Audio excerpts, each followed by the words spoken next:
7월 임시국회가 얼마 남지 않은 가운데 더불어민주당은 노란봉투법과 방송 3법 등 쟁점 법안 처리에 속도를 내고 있습니다. 국민의힘에서는 당장 입법 독재라는 반발이 터져나왔는데요. 국회로 가보겠습니다. 홍서현 기자. 네, 국회입니다. 더불어민주당은 윤석열 정부의 거부권 행사로 가로막혔던 이른바 개혁 입법 추진에 연일 속도를 내고 있습니다.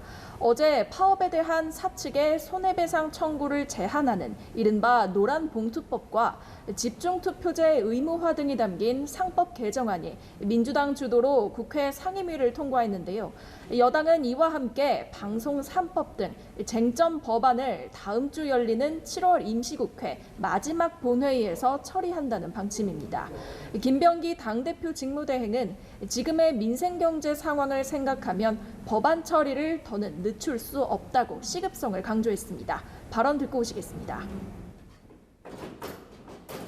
이번 7월 국회에서는 윤석열 정부의 거부권에 막힌 민생개혁 법안을 신속하게 처리하도록 하겠습니다. 이에 대해 국민의힘은 여야 협치 정신을 정면으로 거스른 일방적인 처리라며 입법 독재라고 강하게 규탄했습니다. 송원석 비상대책위원장은 상법 개정은 여야가 사회적 수기를 거치기로 합의했는데도 일방적으로 밀어붙였다고 비판했고, 노란봉투법은 불법 파업의 면허법이라며 노사 갈등은 더욱 격화되고 기업의 투자와 고용은 위축될 것이라고 지적했습니다.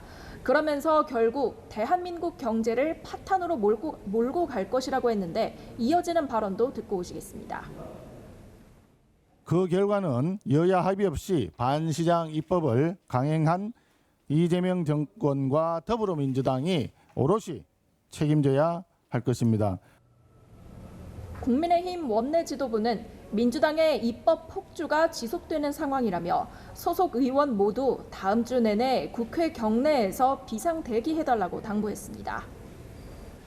네, 국회에서 진행 중인 문체부 장관과 국토교통부 장관 후보자들의 인사청문회 분위기도 전해주시죠.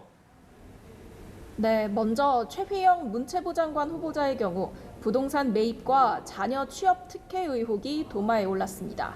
국민의힘은 네이버의 전신, NHN 대표를 지냈던 최 후보자의 장녀가 네이버의 미국 자회사에 합격하고 영주권을 취득한 뒤 곧바로 퇴사했다는 아빠 찬스 논란을 파고들었는데요. 국민의힘 배현진 의원은 자녀를 좋은 회사에 채용시키기 위해 편법을 쓴 것이라며 대단히 교활하다고 비판했습니다. 민주당은 자료만 제대로 제출하면 아빠 찬스 의혹을 벗을 것이라며 최 후보자를 적극 엄호했는데요. 최 후보자는 이미 딸이 글로벌 회계법인에 합격했던 상황이라며 관심 분야에 따라 첫 직장을 선택한 것이란 취지로 해명했습니다.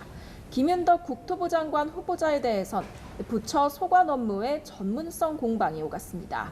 국민의힘에선 김 후보자가 과거 국회 국토위에서 활동할 당시 자신의 지역구 현안 위주로 발언했다고 지적했고, 민주당은 3선을 지내며 당 사무총장을 역임했던 김 후보자의 의정 활동을 치켜 세우는 한편 국토부 공무원들이 양평 고속도로 특혜 의혹 등의 수사를 조직적으로 방해했다는 의혹에 대한 진상규명도 주문했습니다. 한편 국회의원들의 징계안을 논의하는 국회 윤리특별위원회가 1년 2개월 만에 뒤늦게 구성될 전망입니다. 오늘 국회 운영위원회에서 민주당과 국민의힘 각각 6명씩 총 12명으로 윤리특위를 구성하는 안이 통과된 겁니다. 22대 국회가 개원한 이후 징계안은 지금까지 총 29건이 발의된 상태인데요.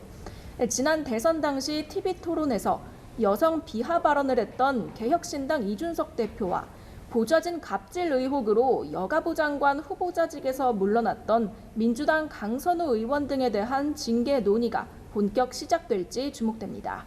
지금까지 국회에서 전해드렸습니다.